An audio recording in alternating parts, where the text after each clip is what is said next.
वसुंधरा शक्ती news, आपले हक्काचे news channel. नमस्कार, मी सुप्रिया तोडकर, वसुंधरा शक्ती न्यूज चॅनल मध्ये आपले सहर्ष स्वागत। पाहूया आजच्या ठळक बातम्या। जय शिवाजी।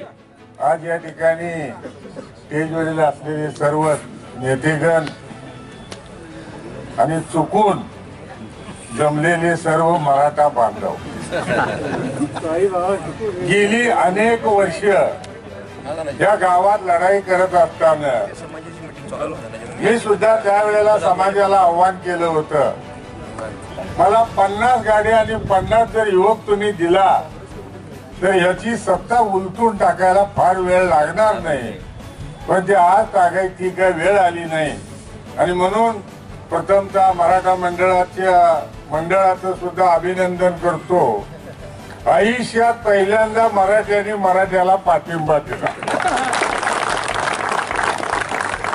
नाही तर आमच्यात काय सगळेच वाघ आहेत, नेतृत्व कोणाचं मानायचं हे आम्हाला कधीच मान्य नसतं। सगळे म्हणतो मीच मोठा आहे, माझ्याशिवाय दुसरं कोण नाही, आणि त्याच्यामुळे आपली अवस्था आता ना घर का ना घाट का झाल्या याचा सुद्धा मराठी बांधवांनी शांत डोक्याने विचार केला पाहिजे। विचार एवढ्यासाठी सांगतोय की जेणेकरून आमच्याकडे भरपूर होतं, आमचे वाडे होते, बंगले होते, वाडवडील 12 बलुतेदार खड्यावरचं धान्य घेऊन गेल्याशिवाय आम्ही घराकडे सुद्धा आणत नव्हतो, पण आमची अवस्था आता 10 गुंठ 5 गुंठ्यावर आलेली आहे। आमच्या घरात विभाजन झालं, माणसं वाढली आणि मराठा समाज हा आर्थिक दृष्ट्या कमकुवत झाला। म्हणूनच आम्ही सुद्धा जे आरक्षण मागायले जरंगे साहेब ते एवढंच आरक्षण होतं, आम्हाला निवडणुकीमध्ये आरक्षण नको, आरक्षण पाहिजे ते आम्हाला शिक्षणामध्ये आणि नोकरीमध्ये आरक्षण पाहिजे। 94% आमचा माणूस जर मतदार त्याला जर टक्केवारी पडली असेल तर त्याला तिथं MBBS ला ऍडमिशन मिळत नाही, पण 70% मार्क पडले असतील, ओबीसी असेल, इतर जाती जमाती असतील त्यांना प्रवेश मिळतोय। ही दुरावस्था कुठेतरी कमी झाली पाहिजे, म्हणून तुम्हाला ने आम्हाला संघटित होण्याचं जरंग्याच्या रूपाने आपण सगळी संघटित झालो।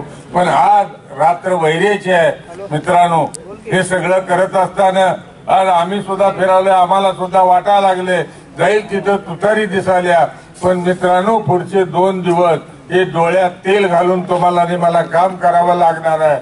आणि तुम्हाला जाता जाता एवढंच सांगतो की ही जात सापाची अवलाद आहे, ही जात सापाची अवलाद आहे, हिला ठेचल्याशिवाय तुमचा आणि माझा विजय होणार नाही।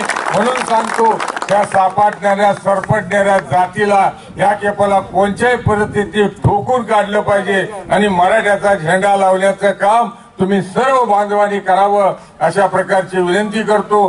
बराच वेळ झालेला आहे, भाषण करून आता घसत दुखायला लागलेले आहे, तरी पण तुम्हाला मी परत एकदा सांगतो, काही ना काही रूपानं मदत करण्याच्या रूपानं सुद्धा आपण सगळे एकत्रित आलात, त्याबद्दल मराठा समाजातल्या सर्व थरातल्या लोकांचं मी अंतःकरणपूर्वक अभिनंदन करतो। आणि उद्याच्या 20 तारखेला 2 नंबरला तुतारीचं चिन्ह आहे, तुतारी वाजवणारा माणूस याचं बटन दाबून परत एकदा इचलकरंजीमध्ये नवीन क्रांती घडवूया, एवढंच या प्रसंगी सांगतो आणि मी थांबतो। जय हिंद, जय महाराष्ट्र। शक्ती न्यूज YouTube चॅनेलला सबस्क्राइब करा आणि परिसरात